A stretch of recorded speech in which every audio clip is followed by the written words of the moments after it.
Welcome back to Obidati Family TV, and of course, my name is still Ibe Chooks, and this is The Possible Nigeria, and I'm here alone in the studio.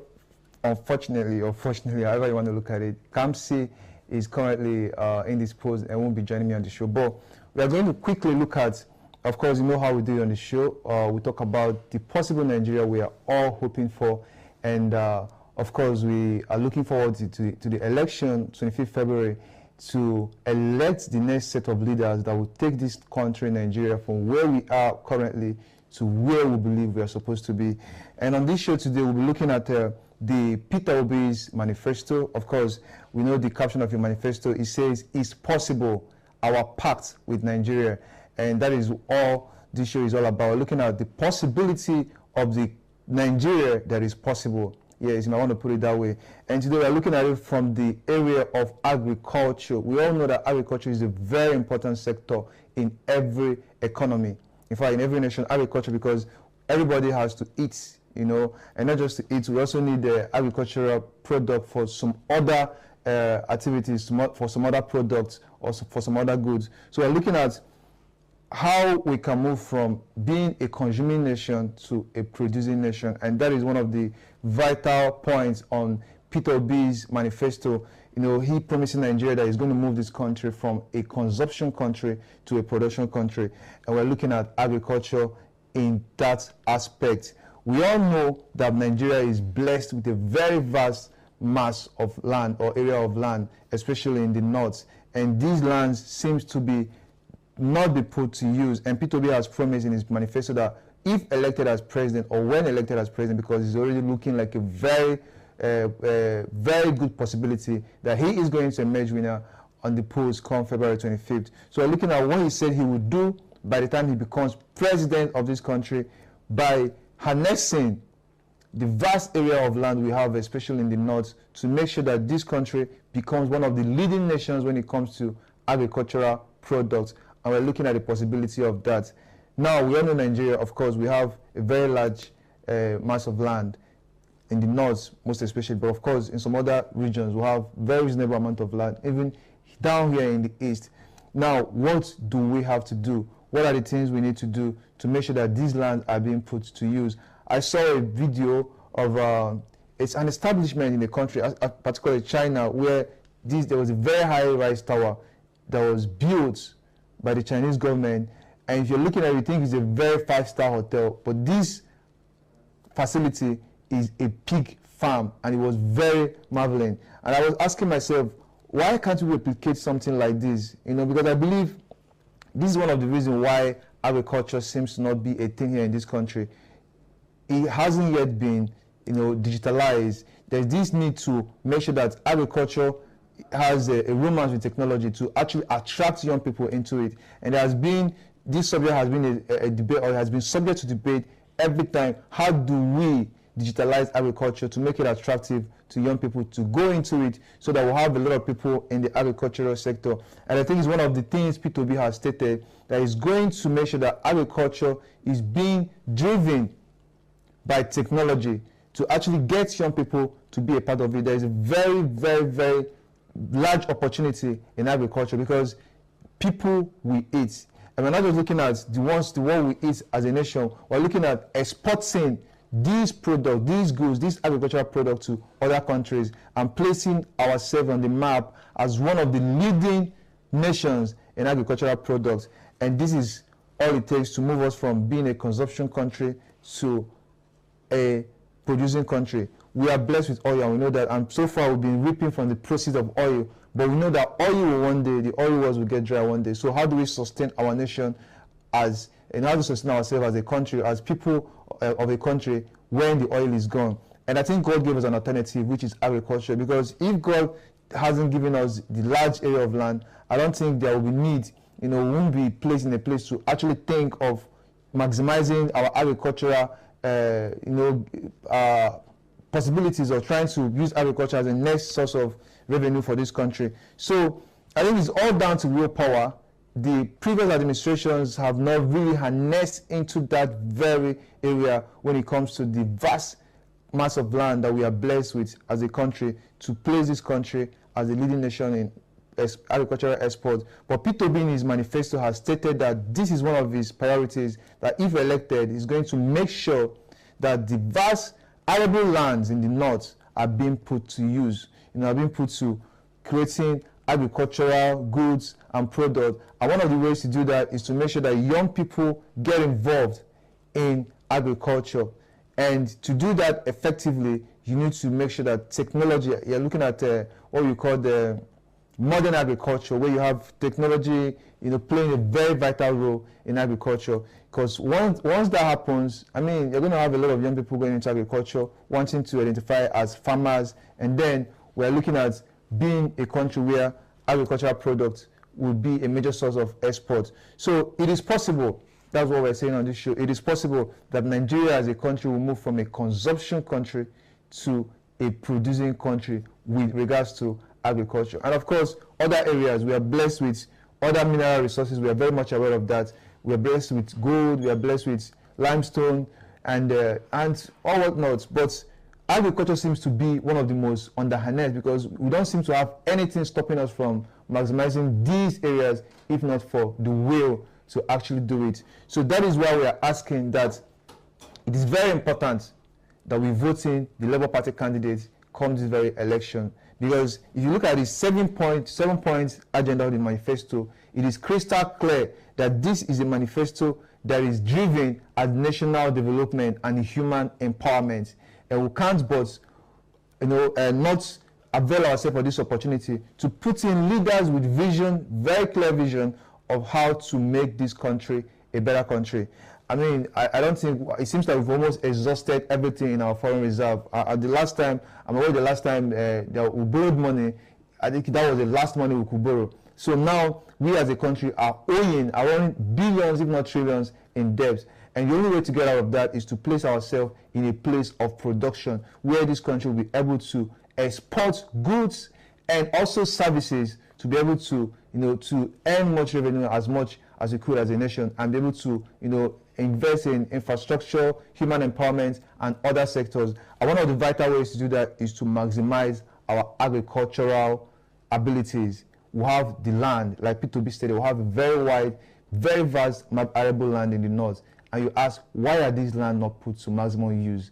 And I want to say that I think it's down to the will by the government, the current government, to actually do that, because we have the land. What else is keeping us from putting it into use? So by the time these lands are being put into use, and you have a lot of young people playing a part in agriculture, and again, you make it very easy for them to export this good, because that's another factor, that's another point to look at, the ability to export this good, how easy it's going to be. Because when you have so much tied in the end of the road, or so much dead ends, you end up discouraging a lot of people that might want to export their goods to be able to do that. So being able to loosen the exports intricacies, or the paperwork or the procedures that is involved with exporting these goods to other countries where they will be needed, is another thing that I think that should be looked into, to make sure that we are able to do everything to maximize every potential that we can when it comes to being the leading nation, one of the leading nations in making agricultural products and exporting them. So it is possible. It is very much possible. And the P2B manifesto already stated that very clearly, that it is possible to lead this nation, or to place this nation on the map as one of the leading nations in agriculture. And we are blessed with everything it takes. And we can't wait for the P2B administration to come into power and do what they say they will do. Putting the very vast arable land in the north into use to move us from consumption to production. And the show is still the possible Nigeria. We're looking at the Nigeria of our dream, the Nigeria we all deserve, not the Nigeria we are currently living in, because we know we can be better than where we are today, very much better. We're a country blessed with enormous resources, both human resources and mineral resources. But unfortunately, we seem to be living under, below our potential, and that is about to change with the Labour Party candidate, Mr. P2B, coming into power, and with all his experiences and things they've done in the past. And of course, we believe so much in his ability and his potential, and we know that it is very much possible, just like his manifesto says. So I'm going to go on a very short break. When I come back, I'll talk more on consumption to production, and then it's going to be a very short episode today because I'm doing this alone. So I'm going to short break, come back, and then talk more on how we can actually move from production to consumption as a nation with regards to agriculture, and then we'll call it a day. Hello, this is my message to the Nigerian youths. I am glad that we have this great opportunity to discuss about the future of this country, Nigeria. Nigeria belongs to all of us, but to the youths most especially. I am super proud of what the youths have done, the realization that indeed the power lies with the youth. Indeed, successive governments and leadership have failed the youths. They've dismissed their capacity, the creativity, innovation. And this is why we are where we were. I am here to speak to you that not only am I proud of you, the presidential candidate of the Labour Party, Peter Obi, is super proud of you. We're proud of the movement you're leading and all the sacrifices being made for a better Nigeria. I can tell you, Peter Obi means well for Nigerian youths. He will run a youth-inclusive government and purposeful leadership that will usher in a new dawn for generations to come. Job issues, unemployment, and indeed all the other hazards that we face as a younger generation, I believe will be a thing of the past, at least reduced significantly. I'm here to remind you that we are the last lap of this race when we all need to come to the consciousness that the effort we're going to put in the next coming weeks can change our trajectory completely and positively. So I want to urge you, do what you can to keep on the fight until a better Nigeria is achieved. You need to make sure that you realize again that you're actually the one running for presidency, just using Peter Obi and Dati Baba Ahmed as symbol. We are coming for a better Nigeria. This is time to vote for Labour Party. The logo is Papa, Mama, Pikin, or LP. On that day, come out in mass, show your energy, show your creativity, do everything you need to do positively to make sure your votes count. That means wait until the end. I am thankful to God for what the Nigerian youths are doing. God bless you all. Thank you.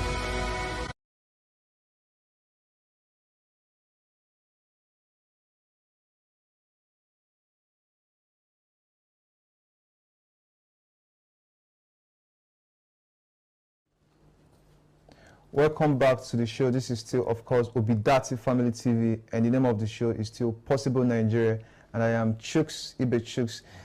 Of course, I'm supposed to be doing this with King Kamsi, whom, of course, is not here.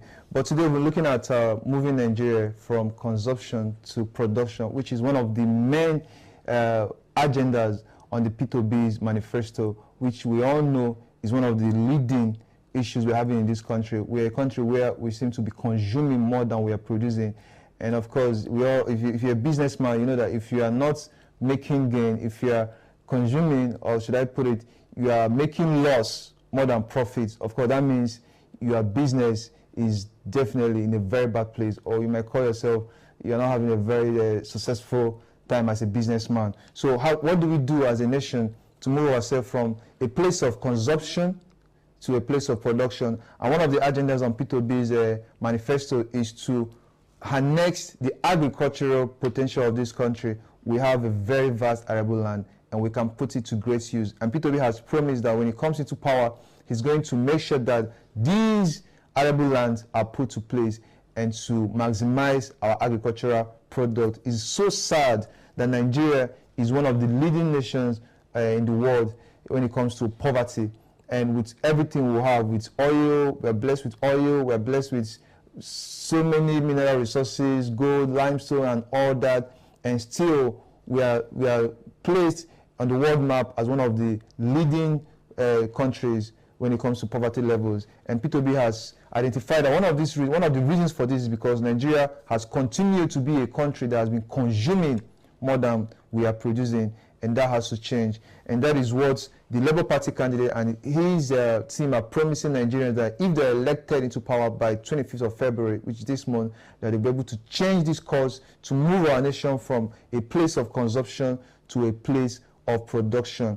And today on the show, we've looked at how that is possible, starting with agriculture. I will point out that one of the ways to do that is to make agriculture very attractive for young people, the youths, for them to get involved, and that involves involving technology. We know we're in a jet age, we're in the IT era, and if agriculture will be, packaged in a way that is going to be very fancy, involve technology and all that, a lot of young people want to get involved, and that will make that sector very booming. So that is what Peter Obi's administration is promising Nigerians, that they're going to come in and make agriculture very enticing, very attractive, and very fancy, to bring in a lot of young people into it, and to make it one of the leading source of revenue for this country, and to place this country on the world map as one of the leading nations when it comes to agricultural exports. And that is why we are soliciting you, our audience watching, to make sure that on 25th, that you go out and vote in credible leaders, and that we don't vote based on sentiments, based on tribe, or based on religion affiliation, but we vote in leaders that have demonstrated to be competent, credible, equipped, and has an understanding of what this nation needs and how to move this nation forward. And if we look at all the candidates so far, I think the Labour Party candidate, Mr. Peter Obi, has demonstrated to check all the boxes with regards to that. He's the only person that has proven, that has provided solution to all the major challenges facing this country, to health, to security, to economy, and everything they want to look at. And I don't see the reason why we should not vote him in as the next presidency of this country. He says it's possible, and he's telling us that it is a pact that is happening with us, and I think there's every need we hold him onto that. Let's elect him as the next president of this country and see if he will or will not deliver on his promises. But I'm guessing, I have very strong confidence that he will, because he has done it before. As Anambra State's governor, he's one of the best governors Anambra State ever had, and I think he will end up to be, if not the best president this country will ever have. On that note, thank you so much. It has been a ride. I've been Ibe Chooks, and this is Possible Nigeria. And of course, hopefully I'll be here tomorrow to do this with Kamsi. On that note, make sure don't forget you can follow us on our social media platforms. If you want to be part of what we're doing, go ahead and send us a message, and we'll get back to you and make an arrangement of how you could be here. Thank you so much for being part of the show, and do have a lovely week.